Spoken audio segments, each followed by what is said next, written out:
everybody, my name is Ann Théato and welcome to the Psychic Matters podcast, episode number 14. This is what is coming up. When I met David, I was very, very sick, and just through, what he'd been through, he showed me a way of healing myself. I'm a scientist and I'm not a scientist at the same time. Probably more analytical. I've got an analytical mind. I don't think it's separate from a spiritual connection as well. You can have them both. I was studying food and knew food was important. I've been studying scientifically everything, but I knew that the answer wasn't just the food. It was in the energy of the food. It was in the energy of us. There's a spiritual aspect to us as well as a physical. And what macrobiotics does, it connects the food and the energy of the food to the spiritual aspects. Really, when you heal, it's not just the food that's healing, it's everything that you do that heals you. This week, I'm talking to two world experts about many topics, one of which is the philosophy of macrobiotics. Food contains not only nutrients, but energy as well, and we really are what we eat. All of our cells are built on the food we eat, the water we drink, and the air we breathe. And whatever we ingest builds our body and our mind. My next guest, David McCarthy, tells us that he cured his son's brain cancer by altering his diet. And David's wife, Nicola, tells us that many illnesses and imbalances of the body can easily be cured, simply by choosing the right foods and liquids for our body, which in turn eliminates blocked energy from the body, mind and spirit, cleaning up mental angst and anxieties and allowing our energy to flow freely. If you feel you could make some changes of your own, and I know that I sure feel I could make some, this is definitely the podcast for you. I have two extraordinary guests on the show this week, a wife and husband team, both experts in their respective fields, and between them they hold a phenomenal amount of knowledge. They have studied Ayurveda, veganism, kinesiology, reflexology, healing in the form of crystals and Reiki, trance. They've studied EFT, emotional freedom technique, matrix re-imprinting, psychic skills and mediumship. They studied macrobiotics at the esteemed Kushi Institute of Europe in Amsterdam and with highly regarded tutors over in the USA. And since then, they've gone on from strength to strength, owning their own macrobiotic cafe, 2 natural health food shops, an online macrobiotics store, and in 2016, they opened the Kushi Macrobiotics School here in the UK. They supply macrobiotic food to Hollywood A-listers and have been featured in many magazines. And I am absolutely thrilled to welcome them here to the studio today. Nicola and David McCarthy, welcome to Psychic Matters. Thank you very much. Thank you very much for inviting us. Thank you. It's a pleasure to be here. It's so great to talk to you. Half of the things I've just mentioned in the introduction, I don't even know what they are. So I'm really excited to talk to you. So I'm going to hand over to you, David, for you to just tell us in your own words about the work that you do and start wherever you wish to start, because your lives sound fascinating. Okay, well, I suppose really I should start with a bit of my beginning into the pathway. Which I suppose was when I was a child, strangely enough. I used to have, I had a visitor most evenings. It was a nun I used to see, and she'd be praying and doing her rosary over me, and I felt that she was guiding me. And she was with me pretty much every night. Actually, probably till I was about 9 or 10, and we moved house. And I used to think, afterwards, you think, oh, well, was that me just making this up? It wasn't. It felt really real. And I remember telling my mom about it, probably when I was about 8. And my mom said, I'll come in and have a word with her. Well, my mom came in and she saw her and said, you don't need to be around as much now. We're looking after him more. Don't worry. And my brother used to sleep in the bed next to me. he occasionally saw her as well. So, because I thought, am I just making this up? But it was very real to me, and I felt very comforted by it. But the spiritual side of my life was sort of there, always in the background after we moved house. And, I had a great aunt who used to do the tea leaves amazingly. We used to see her every week. And a great uncle who was actually quite a well-respected medium and healer. And we'd often go around and we'd just talk and then have readings. We'd always give us a reading every time we went around, which was quite amazing. But actually for a teenager, you're thinking, oh, well, this is a little bit, it's okay. I just accept it. But, I didn't think anything more at it. It was just normal for me. Wow. And one of his readings, very interestingly, and it was one my brother remembers really strongly. I think it was about 14 at the time, and my brother was 17, and we went round, and he said that I can see that. I can see you both working in white coats, and you're both doing very well. And yes, and David, I can see that you're going to find a cure for cancer. Wow, that had an impact on my brother. For me, I just thought, oh, that's interesting. Did nothing else. And my brother was more of a scientist, and he's gone on to become a professor of applied health, like an alternative health, really. So, and I think he sort of took a bit of umbrage at the time. I was a bit surprised because he was a much more studious one than me. Anyway, I just took it as it was and very lightly. And then went on, and after I went on to university and was guided to do pharmacy by my brother. I wanted to help people. I always wanted to help people. It was just natural in me to do that. So I studied pharmacy, and I went out, and then I wanted to just help to heal people, in my own way. As a pharmacist, I was a bit different to the others. I was very studious, actually, but I was also very cautionary and always trying to put people off taking medications. But apart from that, I was very successful, which is a bit strange. But, I said, do you really need to take that? And do you really understand this? And anyway, so life went on, and I became very successful, very, very successful. I had a chain of shops, and I was doing really well. And then I had a wife, and we had a son, and came home from work to pick my son up from school, and he had heavy bags, and I picked him up, and his bags were really heavy, and I thought, oh, crikey, and he had a stiff neck. Anyway, we went on a walking holiday. It was very active, very physically, was a bit of a mad runner and a keep fit freak. And we came back from the holiday, and it turned out my son had an inoperable brain tumor, and he had 4 weeks to live. Oh, my goodness. And nothing in what I'd been doing for years would help. No drug, no medicine. And various ones were offered, but I knew that none of them worked. And I thought, well, why are you doing this? Yeah. And, I just couldn't. It threw me out completely as to where I was and everything in life. So it changed your life from that day, Friday the 13th. Oh, goodness. For a few years after that, I was a bit wary about Friday the 13th. Yes. But anyway, so I knew deep inside there was something. There's always an answer out there. And I was forever the optimist. Well, we changed our diet overnight. That's when I became vegan the first time. I knew diet was important, but I didn't know how. And I'd met people, and luckily I could network quite well, and speaking to people in America who were experts in the field at the time. We changed our diet. We changed many things. My brother, who was also a herbalist, always erring more on the natural side, and we came up with a regime, and we got rid of the tumour. It went from the size of a large orange down to nothing, and we felt excited but very nervous. Unfortunately, the tumour came back very quickly after a year or so, but again I found some more natural therapies and managed to get rid of it. But then when we were really excited about it and going to go to the press because it was a miracle, my son passed away very quickly with septicemia. Within just a few hours, he'd gone from being apparently healthy to not, and passed away very quickly. So, but he set me on my path for the rest of my life.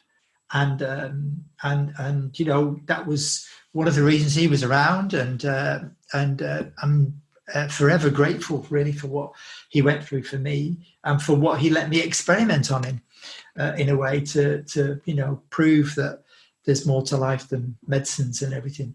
And really, since then, I've committed to know what I did exactly and how did it work. And I'm an avid studier, and I just carried on studying and studying and studying.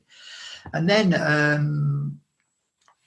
my then wife was an agnostic and not a believer, and I knew that when my son had passed, I sort of felt the day he was going to be taken, and I knew afterwards that he wasn't, you know, not dead. He was just somewhere else. I just knew it, you know. I didn't have any doubt about it at all. But my wife just didn't. My then wife just didn't believe any of that. Yes. So I thought, well, we'll go to mediums, and I went to a couple of mediums who, I mean, I didn't know any mediums at the time, and this is 20 odd years ago, and I managed to find some mediums who didn't have any clue who I was, in the middle of nowhere in Kent, and just got the most amazing readings and the most amazing evidence. He came through within 6 weeks, which, you know, the medium says, it might be a bit too soon, but yeah, it was amazing. And it continued to be amazing. And then I thought, well, I need to develop more because I want to connect with him. So I then, you know, went to a local spiritual center and used to go along and listen to different mediums and join some circles. And all the time, whenever I'd meet people, I'd be getting more and more amazing evidence, and Jonathan would do amazing things. On his first anniversary of his passing, I thought, we'll just get people together, even though it's like a bit sad. And I suppose I was more sad than happy at those times still, and still aching, you know, for the loss of him. We got the people together in the house, and it was in the daytime, and we had to put the lights on because it was a bit dark outside. And then all the lights just blew in the house. And then it was a bit strange. And then about 10 minutes after, I went into his bedroom, and on the ceiling was a heart shape in the ceiling. It's about 1.5 meters wide. Heart shape caused by a burst in the water, which had, whatever reason, had happened. Wow. And it stayed there for ages afterwards. And I thought, wow, that's pretty impressive. Yes. How do you get that? How do you work things out like that? Well, he just kept doing amazing things and working things out. And so even I would see them and feel them. And I was doing more and more with the spiritual church. And as the years went on, and then I was studying under Tony Stockwell at the time. Before he became famous, really, he used to run some events and training in a sports centre over in Essex. And I used to go there, and it was amazing. Yeah, he gave me some amazing evidence, and he built me up, and I started to develop myself more in a circle. Then I very quickly went into trance very quickly, and the energy was very strong. And it was really freaky for me, wondering what was going on. But it just comes very naturally for me to do that. It's just very naturally for me to fall into that state, and for them to come very close to me. And then as time went on, I was doing more with a local church. And then one day they said, I got a phone call saying, Colin Fry's coming. Do you want to come and see him at the church? Just come along, don't have to pay. It's, don't worry, it's going to be busy. There'll be no seats left. So I said, okay, well, I'm busy really. I've been working hard. I put the phone down, and then I got a big hand on my back. Be aware I was driving the car at speed on the motorway at the time. Probably not really should have been on the phone. But anyway, I got a big hand on my back and pushing me. And I thought, okay, I'm going to go. So I thought that was really strange. That was the first time that had happened to me. So I went to the church. I got a reading from Colin Fry that night, which was a most amazingly accurate reading I'd had up until that point. It was amazing. Anyway, at the end of the evening, the lady who organised it, the event, said, he's going to do a writing day, a mediumship channeling day. Do you want to come? And I thought, well, I'm not really interested in writing and channeling, but yeah, I'll go because he's given me an amazing reading. So they got a few people together, and there was going to be 5 of us going. And I was going to be the driver, really. I was the one who driving what I was doing. And I thought, that's it. So I lived in Kent at the time, and it was on a Sunday, so one of the people cancelled the night before, and then I got in the car and another one cancelled, and drove down the motorway, another one cancelled, drove further down the motorway and another one cancelled. And I thought, oh, well, I'm driving all the way to Sussex. I don't even really want to go on a Sunday morning when I could think of better things to be doing. Anyway, so I drove to Sussex, and I go into Colin Fry's workshop. I was a little late. There was only, I opened the door and there was only one chair left. And this is where somebody else might say a few things. Hello, Anne. Hello, Nicola. Yeah, and then I was the lady sitting next to the empty chair. And yeah, I mean, I looked up, saw David walk in. It was the most odd sensation I've ever had in my life. I just looked up from where I was sitting, saw him walk through the door, and thought, oh my goodness, that's my husband. At the time I was married. I had 2 children, and yeah, it was just like, I just didn't understand it at all. Wow. I was there learning to channel better, I guess. I mean, my sort of story really was black sheep of the family, I guess, really. The one that, sensed a lot, was very sensitive, didn't really understand the world around me, because I was just different and I didn't understand that at the time, and kind of just grew up really not really having anybody to talk to about this feeling and these kind of strange things that went on around me, because nobody really understood.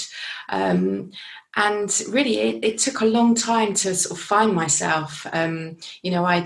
I'd go out with the family and we'd go out for days, and my dad would be driving the car and I'd know where we were going. And we'd never been there before. And, we'd turn the corner and I'd know the street road, I'd know the name that was going to be coming up on the street, and had never been there before. And all these odd things, and it was, I always felt that I was kind of being suppressed and because other people didn't really understand it and thought, oh, it's a little bit odd, just it's probably best not to talk about that. And really it was, I suppose, in my 30s, I guess, my early 30s, that I started to feel a little bit more confident. I think mediumship was starting to be a bit more accepted. I don't think it was really on the television so much. I think it was still very much taboo. But there were more people, writing books and things, and I felt a bit more comfortable. And I got interested and found there was a local an evening going on in our hometown in Haywards Heath, where we lived at the time in Sussex. And I thought, I'm going to go to that. It was a talk about, spiritualism. And I was absolutely enthralled. I just sat there and just thought, I'm home. These people understand me. I understand everything everybody's talking about. Everybody feels like a friend. It was just kind of quite a revelation, really, and felt very, very happy. And I just remember, I didn't have any confidence then. I'm quite a different person now. And I sat there, and at the end, I just put my hand up and I said, can you recommend a medium?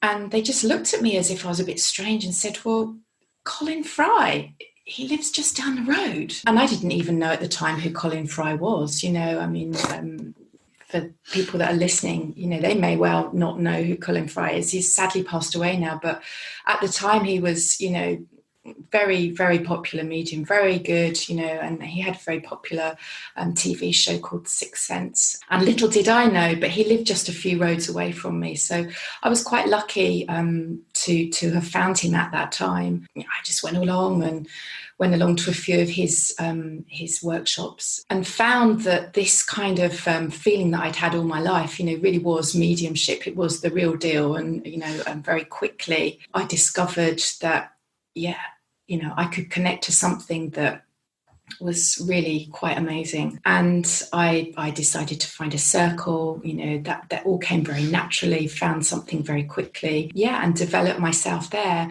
My children started school, and things were very quiet in my life, and I had this kind of peace. And I don't know, I expect other people will resonate. You get this peace in your life, this emptiness, and then something comes to fill it, doesn't it? Yes. I just started to have voices, saying, pick up a pen and paper. I'm not a writer. I'm more of a creative, artist. And so I picked up this pen and I thought, goodness, what am I doing? And just these words were almost being dictated through my head, and I just started writing and copying down what they were telling me. And I just wrote pages and pages of very wise words, and I was shocked at the end of it. I mean, I just knew there was no way that it was me.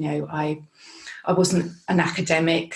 I'd failed my English at school several times. Yes. There were words that I'd written that I didn't even know what the words meant. I spoke to a good friend at the time who said, Nicola, you didn't write that. And I said, no, I didn't write that. Yeah. And I just thought, well, I've got to understand this. So when I found this channeling workshop at Collins, I thought, yeah, I've got to go along to that and see what he's got to say about this. And from that moment on, I mean, I met David. We very quickly became a couple. I knew that we'd known each other before. We've since done, past lives, and the most incredible and actually the most emotional stories have come up about just seeing ourselves. I've got the most vivid memories of our past, being healers together in was it Mongolia?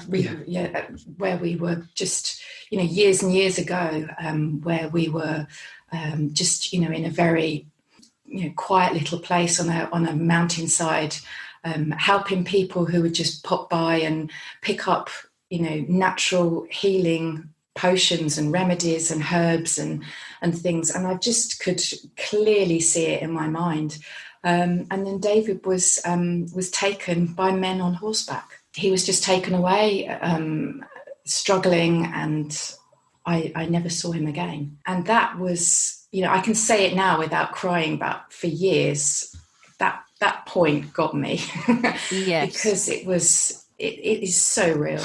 And there's actually many, many, many memories. So I knew that we'd had a connection in the past, and this is why, when I saw him, it was that he's back. And really together, we continued our spiritual journey. As David mentions, he'd already met Tony Stockwell, and we continued sort of studying and actually ran some events, in fact, with Tony. Yeah, we did. We got into some big events first. The first ones, he'd done big ones down in Sussex, and we enjoyed that. And he used to come around our house and do readings for people when we lived in Sussex. So it was great, and it was good because I love his energy, I love his positivity, and yeah, he was ready to take on the world.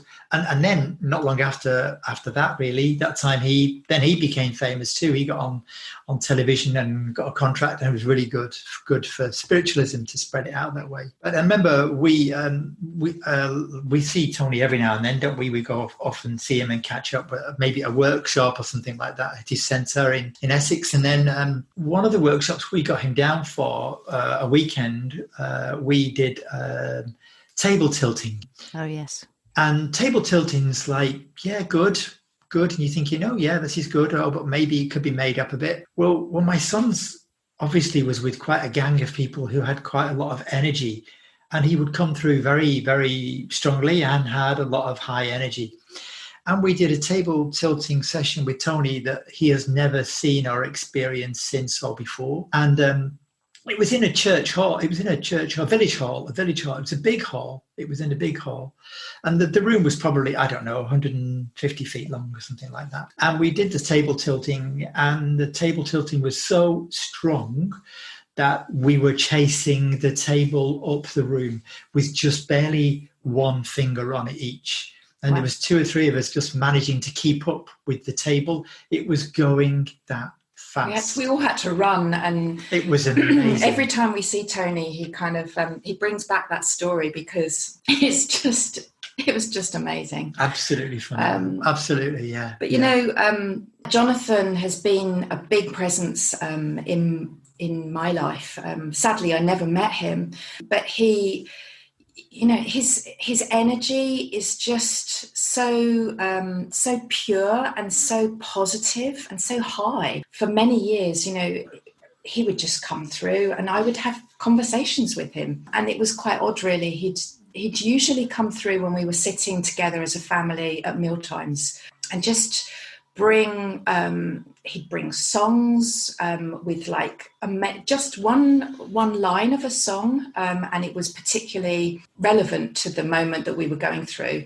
But he would bring through all sorts of memories. He would bring through names of people that we should be meeting. We've had the most serendipitous, I don't know if that's the right word, meetings with people, which if I told you, you would just never believe. And I knew that it was Jonathan that was lining up things for us, you know. He one day, he just said to me, go up to the spare bedroom. You'll see me on the floor. And I thought, what? And as I was going up the stairs, there was this sense of excitement. I'm going to show myself to you. I'm going to show myself to you. And I went up to the bedroom, and it was a beautiful sunny day. And I looked in the room and I looked straight down, and there was his profile on the floor as a shadow. And I called David and we just took a photograph because we could not believe it. I mean, it was exactly his profile on the floor as a shadow. Amazing. Very, very funny. Incredible. He's done amazing. Yeah. So, I mean, once I was actually visiting my parents, I was sleeping on the floor. They had a little flat down in Bournemouth, and I was sleeping on the floor there when I was visiting them. In the middle of the night, I just woke up and I just felt somebody around me, and I felt it was Jonathan around me, and it felt really wonderful. And then I felt a weight on me, and then it was like I was being cuddled. But then I was thinking, this is amazing. Maybe I could be making this up in my mind. And then the sheets were pulled back from under my chin to below my waist.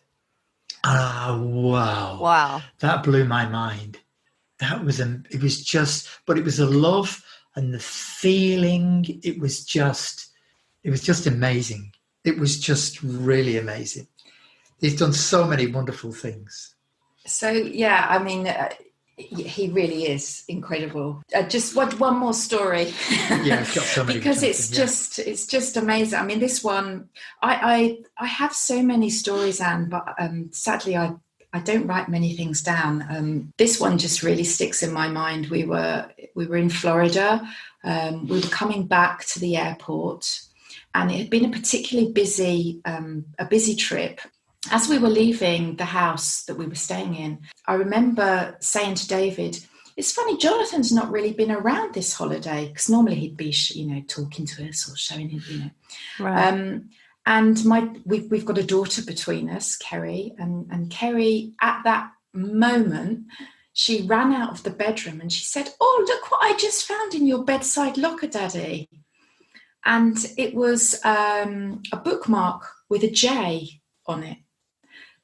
It didn't belong to us. It was somebody that either stayed there before. Yes. As I said this, and we just laughed, and we thought, wow, that's a sign, We went and got in the car, and we were driving back to the airport, and we hadn't had the radio on the whole holiday, not at all in the car.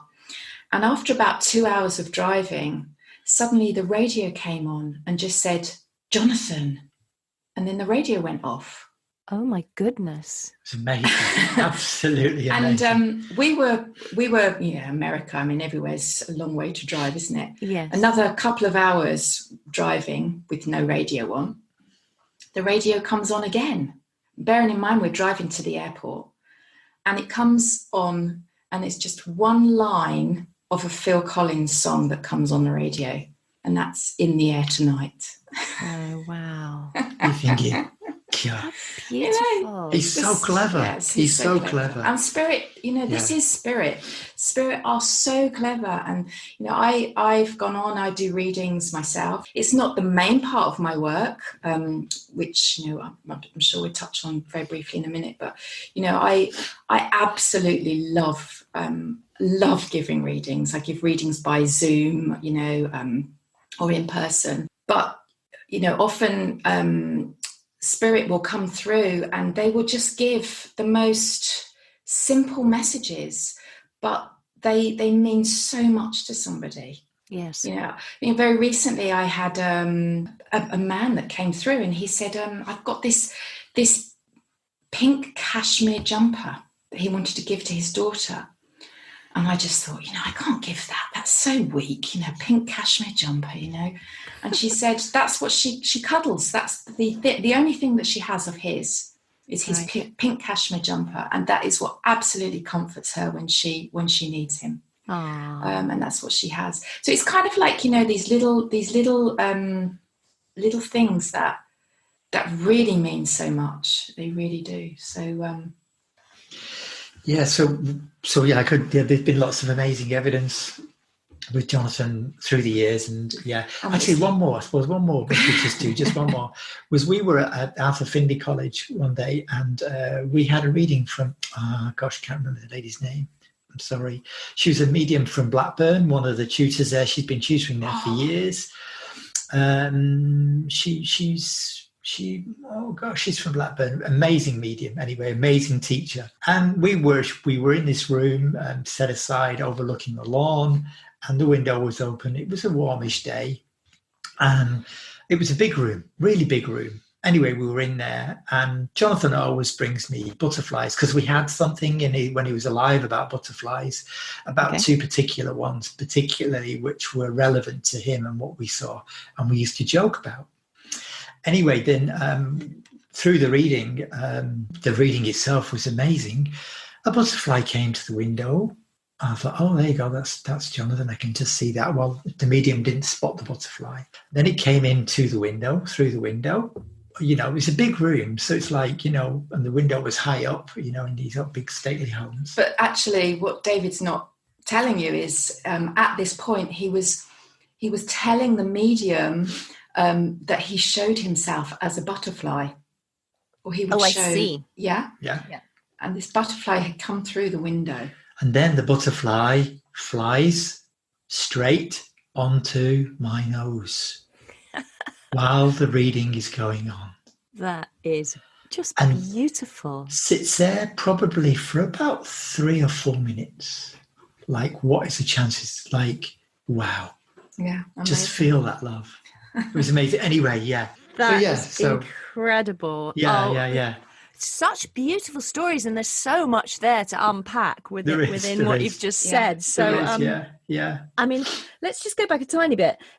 For what you were just saying there, Nicola, about the little things that mean so much. And I think as mediums, we have to be aware that if we get something that seems so insignificant and we question whether to give it across, we must always give what we get, because it could be the most vital piece of information ever. Absolutely. I mean, you can't keep anything from your client, however insignificant it might seem. I had a lady, and all I could see was a birthday cake, and singing around a birthday cake, and these siblings, these little children singing around a birthday cake, and with one candle in the middle.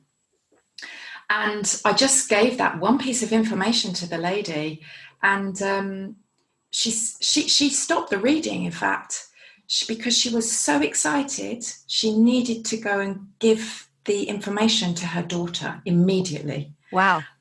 Because it was the child, it was her daughter's child. It was her first birthday the day before, and she had died at birth. And they had a birthday cake with the siblings and sat around singing happy birthday the day before. Wow. And it's like, you just think, oh yeah, birthday cake with one candle, but yeah, that was kind of, Yeah, that was it for her. That was the thing. absolutely. So I was going to say, as you were talking and sharing all these stories between you, I was going to start off by saying, David, I'm so sorry for the loss of your son. But actually, what I want to say is, my goodness, you haven't lost him at all. No, He's not at so all. very present. Still to this day, yeah. Amazing. It's amazing, yeah. Yeah, that's amazing. And I initially I thought, oh gosh, that they say these, oh, don't get too attached to them in the spirit world because you'll stop their development. But that, for my understanding, just hasn't happened. He's just developed so much he's just developed so much, and it's amazing, and it's great that he comes in and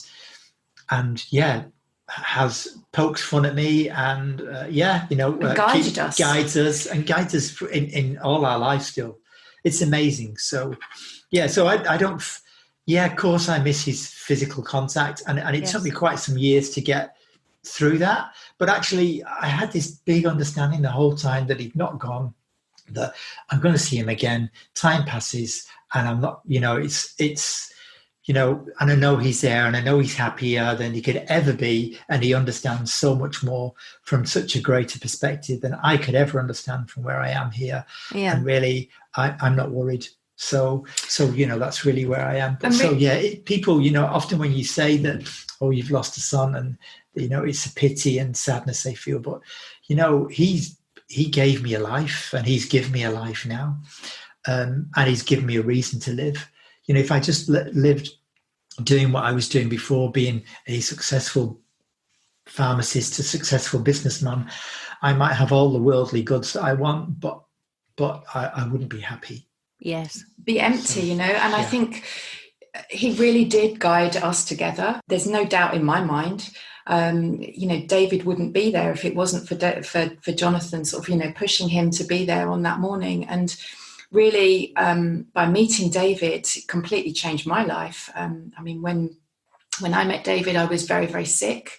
And just through, what he'd been through, he showed me a way of healing myself. Yeah, because at the time I was, so it's like I'm a scientist and I'm not a scientist at the same time, but probably more analytical. I've got an analytical mind, I suppose, which is what science is to much extent. And I don't think it's separate from a spiritual connection as well. You can have them both. So I was studying food and knew food was important, and I knew that supplements and goodness knows what, which fitted my pharmacy background. If it can pack it into a pill, which is what a supplement is, then I could understand those, and I knew a lot of the top researchers at the time in the world, and had contacts with them and knew what was coming out and coming through. And I was trying at the time, after losing Jonathan, I went to help other children with cancers,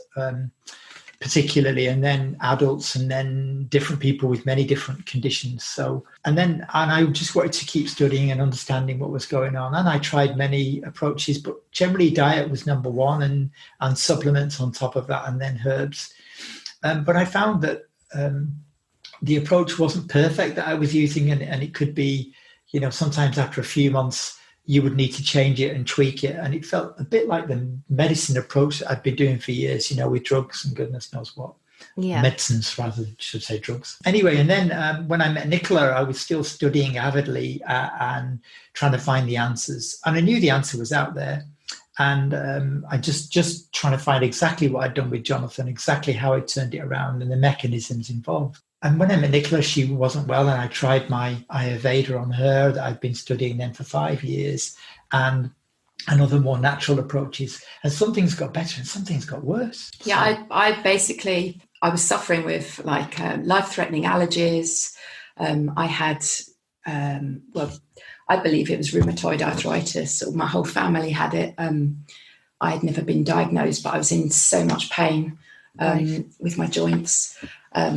I had depression, I had hormonal problems, I couldn't sleep at night, I had, anxiety issues. I was very overweight. So yeah, there's lots of... Sounds like you're describing me, actually, Nicola. There was lots to sort out. And, I was only in my mid-30s and I met this man who was vegan. I thought, oh my God, what am I can't do this.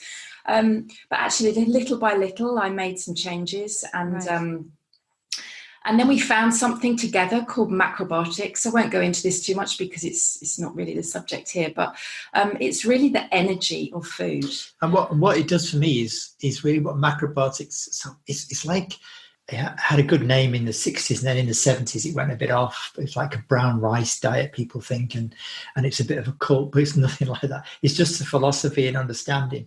But what it was for me that made the difference with it was I'd been studying scientifically everything for so long that when I looked and it was just the food, but I knew that the answer wasn't just the food. It was in the energy of the food. It was in the energy of us. There's a spiritual aspect to us as well as a physical. And what macrobiotics does, it connects the food and the energy of the food to the spiritual aspects. So really, when you heal, it's not just the food that's healing. It's everything that you do that heals you. So it was, for me, it just blew my mind, and it answered all the questions that I'd been studying and looking into and trying to find answers for years, and it united everything that I'd been studying together. But essentially, I got completely better within 2 weeks, just by changing my diet. So I was very, very sick, and I had been, I was the sickly one. It's like every month I'd be in bed with flu or upset tummy or sickness bug. So Nicola, what did you do? Because I'm very interested in this. I'm sure loads of people are as well. Our diet is so, I think, can be so haphazard, and everything's so available, isn't it? What did you do to change to make yourself healthy within 2 weeks? How did you do that? What did you eat? Okay, well, I just went. It wasn't necessarily what I wanted to do at the time, because we were just doing this from a little book, and we didn't really understand quite what we were doing. But it was essentially going back to probably what our great-grandparents would have eaten. So, foods that are around us. So they would have grown their own food, wouldn't they? They would have grown, fruit and vegetables. So it's sort of seasonal fruit and vegetables, things that are in your locality, so are actually good for us at that time of year. Because, I always just tell this little story, if you're eating tropical fruit, yes, it's meant for people that are living in the tropics. Yes, I believe this very strongly too. Yeah. So, the energy of that food fits the energy of those people. So those people that, are living in a hot, sticky, clammy climate, they need their bodies to be cooled down. Yeah. So that they can, cool themselves down, feel more relaxed. If you're more kind of uptight and rushing around in a tropical climate, you're going to get very sick. You need your body to be relaxed and cool and calm. Right. And even if you think about those people, if you think about, the chilled people, kind of like, get that vibe, don't you, when you go to the Caribbean? That's the food that they're eating. Yes. It's creating that. Yeah. So so just by changing my diet to seasonal, local foods, fruit and vegetable, so I cut out a lot of the things that I was, particularly drawn to. And then whole grains as well. So, whole grains, and you think, brown rice, that's boring. It's far from boring. I mean, I don't do boring, and I always say to people, if you eat boring, you're going to be boring. Right. Because you are what you eat. Yes. And if you eat interesting variety and textures and flavors and colors, then that's what you're going to be. Sorry. See, that sounds fantastic on paper, and it sounds very inspiring. However, in practice, this is where I fall down, and perhaps I speak for others, where I think, oh my goodness, I hate cooking. I can't stand being in the kitchen. I don't want to cook in there for ages. You spend ages preparing a meal and it's gone in 5 minutes, and then you have to wash it all up. It's just exhausting. I completely get that's that. Where you came from. That's where I came from. I was tired. So essentially, if you feel like that, you generally feel tired to start with. So you don't really have the inspiration to start with. You don't have the kind of the inspiration even to find out what it is that you need to do, or the energy to stand there and cook it. And then, you eat it and like you say, it's gone and that's it. But actually, when you start to change, and in the past, what we've done is we've taught people for 12 days. So they've come to us for 12 days and they have eaten with us for 12 days, and they change. I mean, they completely change, mind, body, spirit. They leave here crying. They don't want to leave. Oh, nice. And you see this transformation in people. After 2 or 3 days, they start to. I mean, it's a horrible word, but we call it discharge. It's kind of like they're discharging all of that from inside. It's not a detox. I don't like that word detox, because it's like we're just cleaning up our body. Yeah, cleansing and refreshing. Yeah, but we're not just cleaning up our body, we're cleaning up our mind, we're cleaning up our spirit. Stuff comes out in dreams. Our dreams are what we've eaten. It's the energy of the food that we've eaten that are creating the dreams that we have at night. I don't dream at all. If I go out to eat, a restaurant, I dream. Because, if you just think about it, when we do, for the listeners that understand psychometry, when you hold something, I started off holding items. I was so embarrassed about doing readings to start with. I would just hold something of somebody else's, and I'd do a little reading of that thing, and I'd hold a dictaphone, and I'd just do this little reading into a dictaphone and then hand everything back to somebody, because it was just, I'd feel this energy and I'd get this whole story around what it was that I was holding. Right. Well, the same is with food. If you just think, if you've got lovely vegetables that have been grown in beautiful soil by a lovely farmer, and and it's all cultivated lovely, and it's fed, pure clean water and nice fertilizer, you're eating really good, healthy food, but it's also the energy. If you're eating, I don't want to get too dark about this, but, if you're eating, a cow that has had a terrifying death, that has been injected with antibiotics all of its life to keep it, so that we can eat it at the end of the day, we're ingesting that, and we're ingesting all of that energy from that cow. And this is what I see so much with people, that once they've actually cleaned away all of that energy from what they've taken on board, they completely clear and they change so much. It's unbelievable.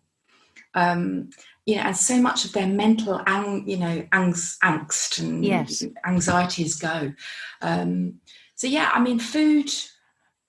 I'm so passionate about food. I can feel that. It's so lovely.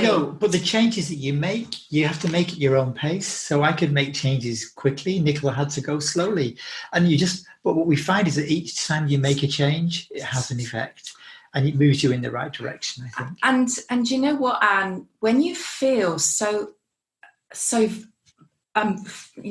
of vitality, and you're so full of energy, and you feel so much younger than you used to feel. I feel younger now than I did when I started this. So, I'm 53 now, or very nearly 53. I started this when I was in my mid-30s. Right. And at that time, I couldn't make a meal. Now I make all the meals, and I enjoy it, and it's created my life. And what we teach people is it actually creates your dream, because by eating in a balanced way, which is essentially what we teach, is eating in a balanced way, you become balanced in your mind, your body, and your spirit. So you can see things in a very, very, you get so much clarity. Yes. So And sorry, Nicola. So how would that affect somebody's mediumship or psychic? it just blows it out the water. I mean, it just really cleans, because what you're doing is you're clearing your energy centers in your body. You're clearing blockages out of the way. You're clearing your own beliefs. It's just helping to move everything forward and away and out of you. You're clearing your channels. So if you think, people who understand chakras, Yes. we've got these chakras, and if you have a blockage in a chakra, you can try and realign it, rebalance it with a color or a crystal or a. So I mean, I'd say as an example, I do that. When I do healing, people want healing, and I give them healing, and there's different healings I can do, and I can do them with a voice or with spirit, or sometimes with chant as well, and trance. So, but I can heal somebody, and I can rebalance them, and rebalance, that we say, their chakras and their energy centers. But if they're doing what they were doing before, then the next time I see them, then it's come back again. So it's really. If you do the food and do the basic building blocks of your body and alter those, then you change and you remove those blockages. How do you keep people motivated to continue? They feel so good. They feel so good they can't go back. You can't go back. This is the thing. You can't, once you've actually felt that feeling and experienced it, and also, we coach people online, and we also teach people. So we, travel the world teaching. We also have people come to our home. We kind of basically we'll just try and get to people however we can get to people, and help them. We've seen so many people change, and the ones that really make the biggest changes are the people that are sick. So, macrobiotics, really, so long as somebody can still swallow food and eat, even if they're like, I'm not obviously not making any claims here at all. But, I have personally witnessed many, many people who have completely turned their lives around. We've got a friend, Meg, who lives out in the States, and she's got an incredible story. I mean, people can find her book and read her story. But she had breast cancer, and it went to both breasts. She had to have mastectomy. Then as it often does, people don't make changes. And they continue living and eating their life the way that they were doing, and not really understanding that actually it's that's causing, the sickness. Yes. And it went into her bones, and she got, various other cancers throughout her body. And she had to have, it's awful as it is, she had to have her leg removed because it had gone so into the bones. And she was told, go home, it's time to pass, you're going to pass away. Right. And she found an article on macrobiotics in a magazine, and she found somebody that could come and teach and help her and make food for her, because she obviously was very, very sick. And she regained health. This is, it must be 20 years ago now, and she's a great advocate now of health and well-being, and and macrobiotics and what it did for her. But we've seen this time and time again with many of our clients too. So it's a huge turnaround from being so ill to being so very healthy. Yeah, but it's not just your physical health. It's the way that you see life. And I often say to people, it's like, for me personally, somebody lifted a veil from my face, from my eyes, and I started to see the world completely differently. And that happened very quickly for me. I've had two people actually, they've not heard me say that, and they've commented very similar kind of words. Somebody said the colours in the world were brighter. Suddenly everything was brighter. And somebody else said it's like looking through the clouds and there's a new world. And I just thought that was amazing. Exciting. Because it's just, so listen, you get so excited about food, Well, you've totally convinced me that I've definitely got to make some changes in my diet for sure.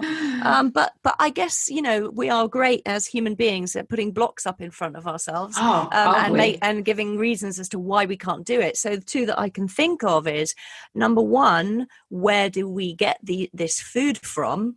This very good nutritious food, because every time I go and buy vegetables, they're tasteless and disgusting. And if I buy organic, it comes to the point of it's very expensive, and how can we on such a small budget eat well and give us it's possible, yeah, because strangely enough, I mean, a few years ago there was a lady, and she had leukemia. Her husband didn't earn much money. They had 3 children, and she managed to resolve her issues on £50 a week with her budget. Really? So yeah, so it's really knowing it's doable. Yeah, for to feed 5 people. It is, amazing. It is really, I suppose it's being guided in the first place, because, we need guidance, don't we? Whatever we do in our life, if it's something that we don't know, we need guidance. Yes. So it's having a little bit of guidance and understanding, and really, although, we recommend adding things into our diet, if you just think about some of the things that we do spend our money on that we probably wouldn't necessarily need or be drawn to anymore, and it kind of balances out. It always does. Yes. So yeah, and you don't always have to go for the most expensive option. So where you make probably more of a saving in some areas, you might want to spend more in others, such as the vegetables. And you kind of, when you get that sense of change, you just have to do it. And you're investing in your own health then. And when you feel the results, you can feel the benefits of that investment. I never feel like I'm missing out. I have so many people asking me all sorts of the same questions time and time again.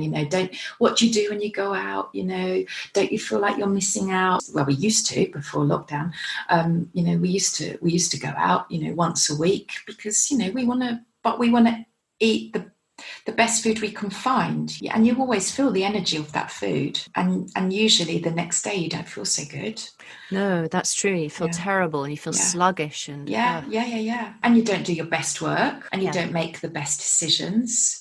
You might miss amazing opportunities because you miss them. I really see it as macrobiotics, which just means macro means big and bios means life. It's a philosophy because it's not a diet. Yeah, I didn't know that. I didn't realize it was a huge philosophy. It's just a philosophy. Yeah. The superstars, a lot of celebrities that eat macrobiotics. I mean, Madonna, for instance. Yes. She's in her 60s now, isn't she? Still kind of, running around and doing amazing things. Woody Harrelson, for instance, as you were saying on the intro. Yeah, I mean, years ago, I just had a sudden call saying, he's making a film. Now You See Me Too, was it? Now You See Me Too. And there's a couple of scenes where it was food related. They were in Chinatown and they were in an Italian restaurant or something. And he is so passionate about macrobiotics and the way that it's created his life and makes him feel. And, he's very, eco-conscious, and he wouldn't eat any of the food. They needed to film him eating the food. So they just said, can you make him something? We need 10, 15-inch pizzas by this afternoon. And right. So yeah. How amazing. So if somebody wants to come and see you, tell me what you're offering to people, both of you. You're offering consultations, and how does it work? I mean, at the moment we're offering coaching because it's online, it's easy for people. We see a lot of people that come from abroad as well. That's very achievable. So coaching in the form of, people will be able to access us and we can help them with whatever issue they might have, whether it is, a medical issue, something that they've got wrong with them that they want to resolve, or it could be just simply that they, they want to feel stronger and happier and healthier. They're maybe already on the journey and they just want to tweak it. So yeah, we're happy to work with people like that because, for a long time I was like, I can't do online, they're not in my kitchen, I can't show them, da, da, da, da. But that's being too closed, I think. Really, I wanted to be able to help as many people as I could, and it's working very well. We also have people that come 2 or 3 times a year that we teach something called the Cushy macrobiotic levels, which is quite a prestigious, well-known teaching course. So we tend to have a lot of people come from abroad for that. So yeah, I mean, we work in lots of different ways. We're going to be offering courses as well online soon, just so that people can dip their toes in and see what it's all about. And I offer quite a bit on Facebook as well, so I'm quite a social media freak. I do love social media. And are you also offering mediumship?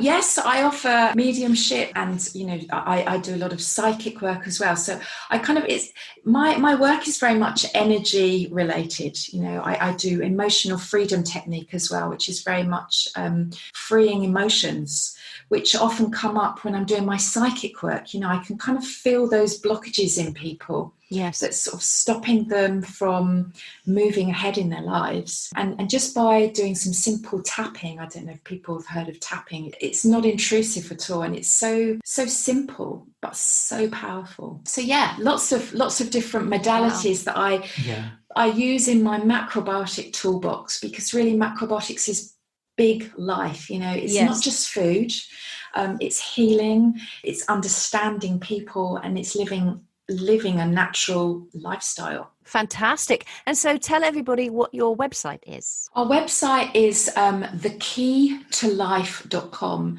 The key, which is KI, to TO life. So thekeytolife.com. I've got an Instagram. My own personal one is Nicola.McCarthy _. And I also have Facebook at the.key.to.life.health. And I've also got my own private Nicola McCarthy, which I'm happy to include anybody on. I share all sorts on all different platforms. Different platforms. That's wonderful. And can people reach David that way too? Yeah, through Nicola. Generally, she's much more social media than me. Yes. But otherwise, I do have Facebook, which is David McCarthy.